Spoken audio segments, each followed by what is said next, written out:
Start परिच्छेद जीवनाला जितक्या बाजू आहेत तितक्याच भारतीय संस्कृतीला आहेत. कोणत्याही व्यक्तीमधील बौद्धिक आणि सामाजिक घटकांचा भारतीय संस्कृतीत समावेश होतो. माणसामधील सौंदर्य शक्ती आणि आध्यात्मिक चेतना यांचा वेध भारतीय संस्कृतीत घेतला जातो. वस्तुतः चारित्र्य निर्मितीसाठी संस्कृती एक शक्ती म्हणून आपल्या अबोध मनाला एक प्रकारे आवाहन करत असते. आपण भारताच्या नकाशाकडे दृष्टिक्षेप टाकल्यावर चटकन लक्षात येते की भारत हा एक विशाल देश आहे आणि देशाच्या सामाजिक आणि भौतिक पर्यावरणात अनेक वैविध्ये आहेत. आपल्या सभोवतालचे लोक अनेक भाषा बोलतात, त्यांचे विविध धर्म आहेत आणि त्यांच्या उपासना पद्धती भिन्न आहेत. हे वैविध्य आपण त्यांच्या आहारासंबंधी आणि पोशाखातही पाहू शकतो. याशिवाय आपण नानाविध प्रकारचे संगीत आणि नृत्य प्रकार पाहू शकतो. परंतु ह्या सर्व विविधतेत आपण एकतेचे सूत्र पाहू शकतो, जे सूत्र एकमेकांना सिमेंट सारखे जोडण्याचे काम करते. अनेक शतके लोकांनी एकमेकात हळूहळू सरमिसळ होत आहे. विविध वेशाने, विविध संस्कृतीचे, विविध धार्मिक श्रद्धा असणारे असंख्य लोक भारतात स्थायिक झाले. जगाच्या विविध भागात आणि विविध देशात अनेक महान संस्कृती विकसित झाल्या. त्यापैकी अनेक संस्कृती नष्ट झाल्या किंवा त्यांची जागा दुसऱ्या संस्कृतींनी घेतली.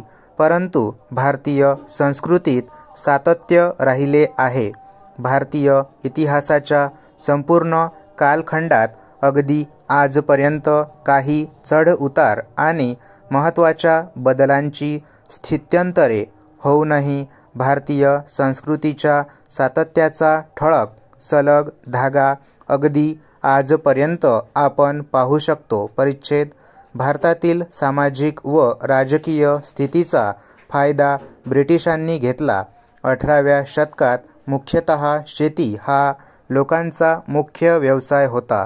सतत युद्धाची स्थिती असल्यामुळे शेतीकडे लक्ष द्यायला लोकांना वेळ नव्हता. मुघलांच्या काळात परकीय व्यापार भरभराटीस आला होता.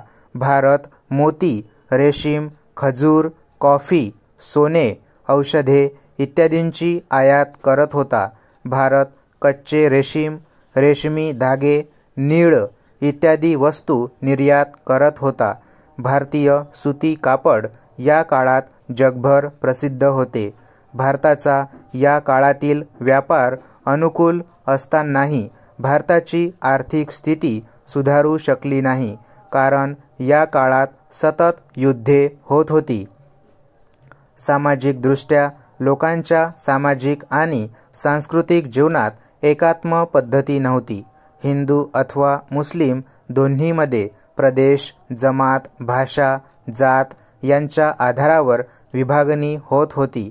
विवाह, खानपान, समाज, भोजन व व्यवसायाची निवड या बाबतीत जातीचे नियम पाळले जात होते. जो कोणी हे नियम पाळत नव्हता त्याला जातीबाहेर टाकले जात होते.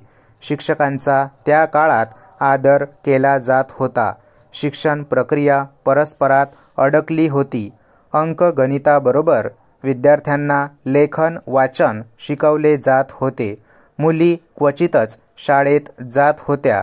शासन शिक्षणाला उत्तेजन देत नव्हते. स्थानिक राज्यकर्ते, वरिष्ठ वर्गातील सदस्य आणि लोककल्याणकारी समाजसुधारक यांना आर्थिक मदतीतून शिक्षण दिले जात होते.